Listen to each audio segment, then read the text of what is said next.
Hey, what's up guys? This is the ASUS ZenWiFi AX XT8. This is a 2-pack mesh Wi-Fi 6 system. In this video, I'm going to unbox this thing. I'm going to do some speed tests and different configurations. I'm going to do some range tests. And at the end, I'm going to try to answer the question, is it worth its $449 price tag? Now that is on the expensive side. However, for that price, you're actually getting really good specs. You're getting a speed rating of AX 6600, and that's thanks to its triband system. Now you may have seen triband and dual band, and if you're wondering, well, what's really the difference between those? Well, the short answer is triband typically gives you faster speeds on the secondary node when they are wirelessly connected to each other. The longer answer is triband, as its name implies, has an additional band compared to dual band. Now that additional band or that additional frequency is used as a dedicated wireless backhaul. Now what does that mean? That means when you hook these up to each other wirelessly, they're operating on that frequency, which is not being shared with any other devices. Now as a result, there's pretty much less traffic, and that equates to faster speeds. So that's basically the longer answer. So this thing has Wi-Fi 6, which is the latest wireless standards, and it's also backwards compatible with previous wireless standards, so it should be compatible with your Wi-Fi devices at home. And it obviously supports 2.4 gig and 5 gig. And I should have mentioned that, but triband actually has 2.4 gig and 2 5 gigs, so that's why it's a triband. So it covers up to 5,500 square feet. And I love the fact that they say up to, because that really depends if you have a lot of walls, if there's other interference, if you're in a building with other wireless interference, you're going to get smaller numbers. So this number really varies. You can actually even get more than this, in my opinion. But typically, if you get to this, that's already a really good thing. So let's take a quick look at the back before I unbox this thing. So if you're wondering, well, what's a mesh system and how does that differ from a regular router? Well, a mesh system is really replacing your router, because these are actually both routers. And a mesh system is really when you have 2 or more devices, whether they're 2 or more routers or a router and an access point, and they create a single Wi-Fi network. So what that means is when you have let's say you have your phone, which is your Wi-Fi device, and you hook up to your SSID, your Wi-Fi name, you pretty much connect to both, really. I mean, you're connected to one, and then when you're walking around to the other side of your house, it automatically detects you're closer to this one, and it switches to ensure you have better wireless connection. So a mesh Wi-Fi is really expanding your Wi-Fi coverage, because with a regular router, let's say if you were limited to your Wi-Fi coverage, once you go outside the zone, you're done. With a mesh Wi-Fi, once you get closer to this guy, it's automatically going to connect to this guy and pretty much expands your Wi-Fi coverage. That's really what it does. And you can have a router and an access point, a router and a router, but if you have 2 routers, which is this case, the secondary one is actually not acting as a router, so it doesn't have its NAT, its network address translation. So it's actually acting as an access point, but I feel like I'm getting way too much into detail here. But essentially, mesh Wi-Fi increases your Wi-Fi coverage. That's really the short answer. Now, I mentioned earlier it has Wi-Fi 6, so it's backwards compatible with previous Wi-Fi standards. And this is its AiProtection Pro, which is supposed to be free, and it's supposed to give you parental controls. It's supposed to help you with external threats and pretty much keep your internet safe, your network safe, I should say, and it's supposed to be free for life. So I will see. It's important to mention here, though, that if you're wondering, well, shouldn't that be included for free? Yes, I think it should, but not all of the mesh systems include it.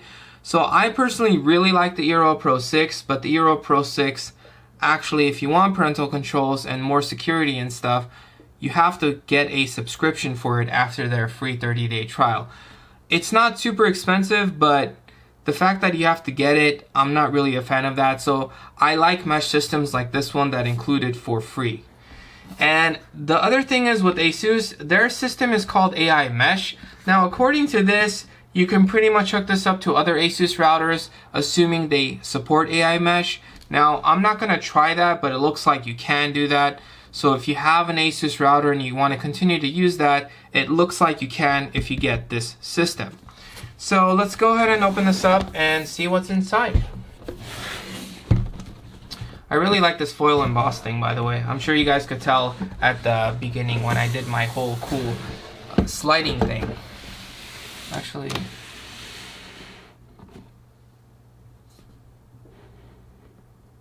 there we go. Okay. So opening this up, we have stop having trouble, call us at. Yeah, should be fine. This is quick startup guide, so tells you everything you need to know. Tells you to get the app from the Play Store or the Apple Store. And you can see here that, okay, so one of them is your router, which is the one that's hooked up to your modem, and then the other one is acting as a node. And yeah, it tells you to connect it to anyone you want, really, of either ZenWiFi. So they're both routers. So yeah, so anyways, these are your instructions, and it looks like you have them in another language. Okay, so okay, right off the bat, I really like this. The reason why I'm saying that is because most mesh Wi-Fis, excluding the Orbi, only have 2 ports. This one has 3 additional ports, and it looks like it supports 2.5 gig internet, which I do not have, but if I did have, it looks like it would support it. That would be pretty awesome if I had that. Well, that's actually pretty cool. They also have a power switch, so you don't have to unplug it, because sometimes you have to reset the router, so you have to unplug it and plug it back in, which is not a big deal, but it's cool that they have a power button. And the fact that it also has USB is really nice. So this is USB 3.0, and this lets you connect a hard drive, and you can make a regular external hard drive a network drive. So where everyone on the same network can actually access it. So that's actually pretty cool that you can do that. So additional ports, so really, really cool. I like that. And it looks like, yeah, this is exactly the same thing, which it should be, because they're both technically routers. So yeah, same exact thing. And there's probably power ports underneath this.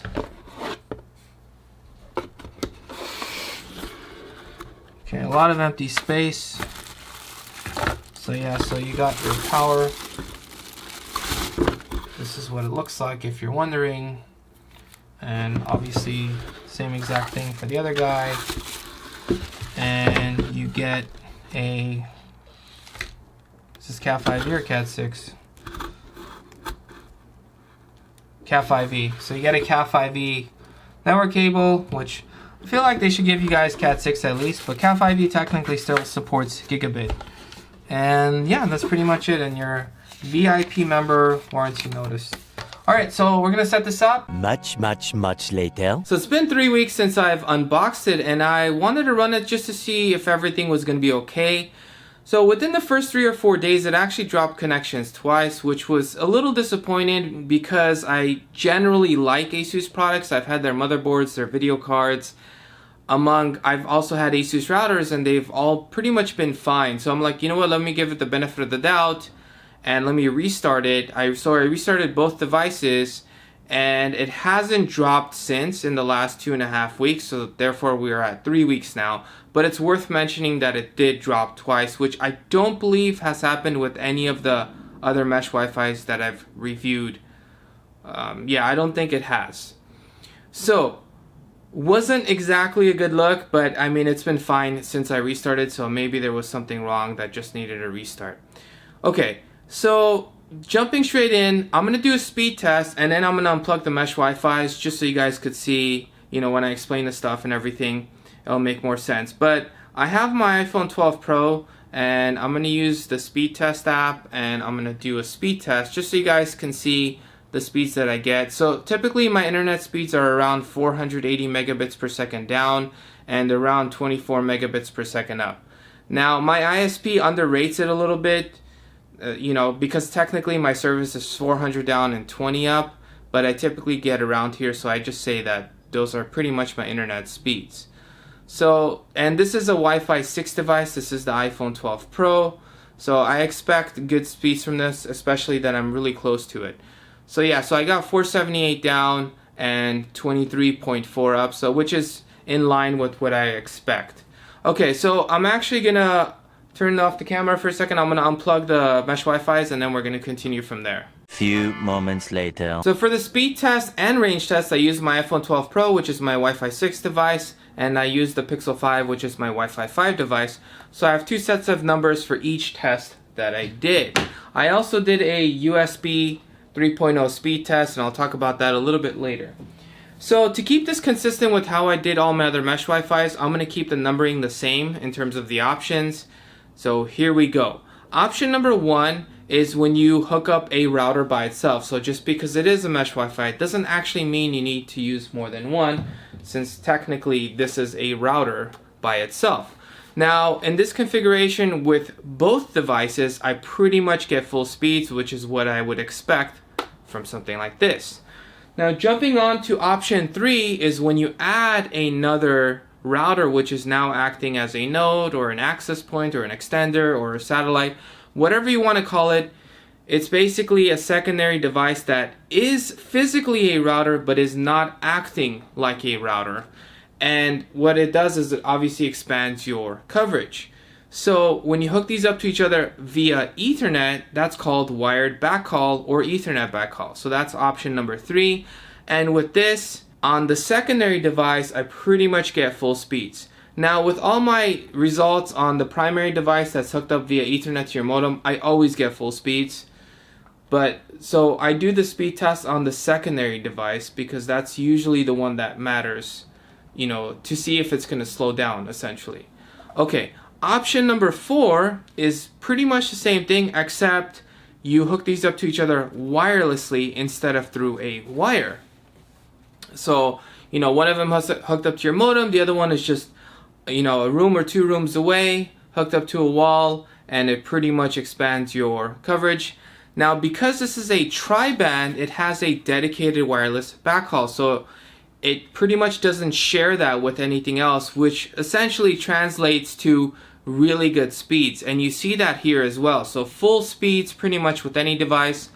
And if you guys are wondering, okay, on the secondary device, the one that's not connected to the modem, so if this one's connected to your modem, this is the secondary one, can you use these Ethernet ports to hook up devices? And the answer is yes.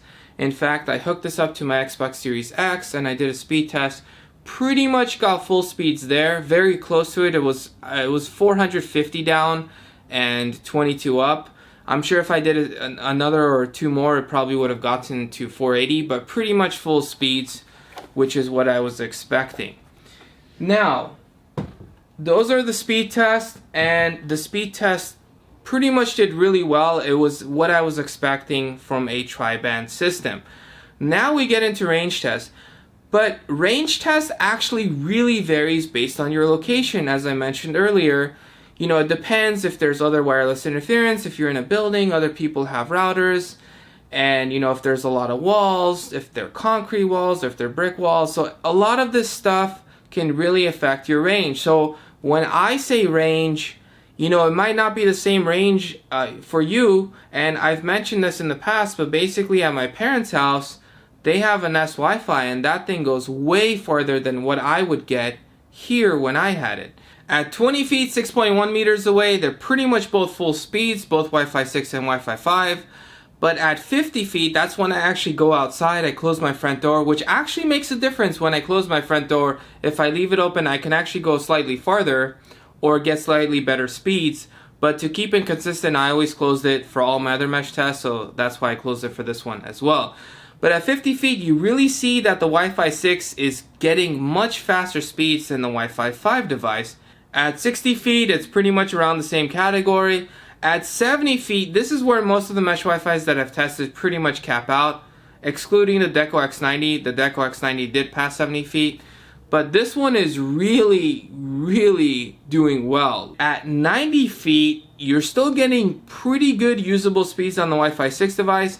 Now on the Wi-Fi 5 device, at that point you walk a little bit further and it's done. But with the Wi-Fi 6 device, I mean, you're getting to pretty much unusable speeds at 105 feet or 32 meters away. But the fact that it went that far, very impressed with the range. This is the best range mesh Wi-Fi that I've tested to date. This actually beat the Deco X90.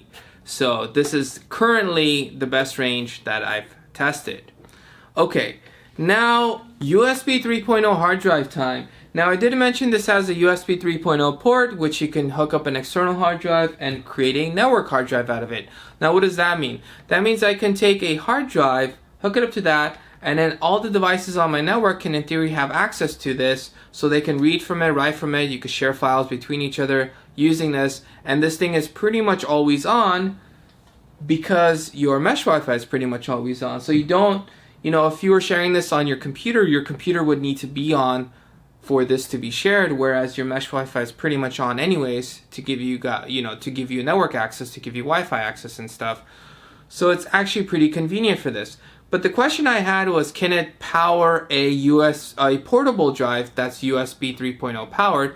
Because these small portable ones don't have an external adapter like the larger 3.5-inch ones do. And the answer is yes, it can actually work with this as well, which is really nice. Now, what can this really be used for? Well, transferring files is fine. I did some speed tests. I pretty much got 400 megabits per second. Now in Windows, when you're doing it, it shows it in megabytes per second. But basically a byte is equal to 8 bits. So on Windows, when I'm transferring, it shows 50 megabytes per second. But all you do is if you multiply that by 8, 50 times 8 is equal to 400 megabits per second. So to keep it consistent with my speed test and range test, I'll just say the numbers in megabits per second. So it transfers at 400 megabits per second. Now, can you stream stuff from this? The answer is yes, you can, but I transferred raw footage from my camera to this, and when I was playing it on my computer, it was actually lagging, without it copying it over back to my computer. So I basically copied a raw footage file from that, a 4K raw footage file, to this, and then I tried to play it from this on my computer, and it was lagging. Then I tried a 1080p video file, and that worked completely fine. Then I tried a 4K file that was smaller in size, something that I edited and outputted, and that worked fine as well. But the raw footage from this was actually lagging. So some 4Ks are okay, some 4K files are not. It really depends on the codec, the size and everything, but it's probably safer to assume that it's not going to handle 4K files too well, but 1080p seems to work fine. Now if you're trying, to pretty much hook up your Chromecast to this to access this and play it on the VLC player or the Plex player or whatever, on the Chromecast, in theory you could do that, especially with VLC, but I don't know if it's perfect for that. It might work fine, again with 1080p files, it might work fine, but it's not like the Chromecast is the fastest player in the world, and then it depends on that internet connection, where my computer is pretty much faster than the Chromecast obviously, and it's hooked up with Ethernet, so it's a much better connection. So what I'm trying to say is, if you're gonna get this and hook it up to this and then try to watch something on Chromecast from this and stream it from this, it might work, it might lag. So it's not really designed for that, but it might just work. If it works, then great. If it doesn't, then don't expect too much from it. Now if you're trying to do something like that, I recommend getting a Synology drive, a Synology network attached storage, where you put in your own drives, and then Synologies are super fast. They boot up fast, they load fast, they stream fast. Everything is usually really good with Synologies. In fact, I've done a review on the DS220p. I'll put a link in the description below for that if you're interested. Granted, I'm not demoing that, but I do talk about the device, but those are fast enough to actually stream stuff. So enough with that. And I should mention that when I hook this up directly to my computer through the USB 3.0, if I do transfer raw footage to that, it transfers at 560 megabits per second, and when I try to play the raw footage from this, it plays no problem, no lag. Whereas when I try to play from this, there is lag on the highest quality files that I have, the 4K raw footage from my camera. So just worth a mention. Okay, AI protection is included, and I enabled it, and it pretty much has several security features. So it has the router security assessment, malicious sites blocking, it has the two-way intrusion prevention system, the IPS, and it can in theory block and prevent infected devices. So it has a lot of stuff. Now, I don't know how well that works. I actually have other protections on my computer already, so I don't know if it's going to get there, but it's nice that it includes it. It also has parental controls as well. Now, it also has a whole bunch of other options. It has VPN options as well, but it literally has a ton of options, more options than I personally need, and you can use it on the app. You can also go to it on the browser, go to 192.168.50.1, which is your default gateway, and that shows up. So with all that said, what do I think? Is it worth getting, and why or why not? Well, I think it's worth getting, but here's the thing. Really, the only con about this is the initial 2 drops that happened within the first 3 or 4 days. It did not happen after I restarted for the following 2.5 weeks, but since it did happen, it is worth mentioning. But I mean, if you take that away, everything else is phenomenal. Speed test phenomenal, features phenomenal, AI protection, parental controls, all that stuff is included. It has VPN features, it has a ton of features.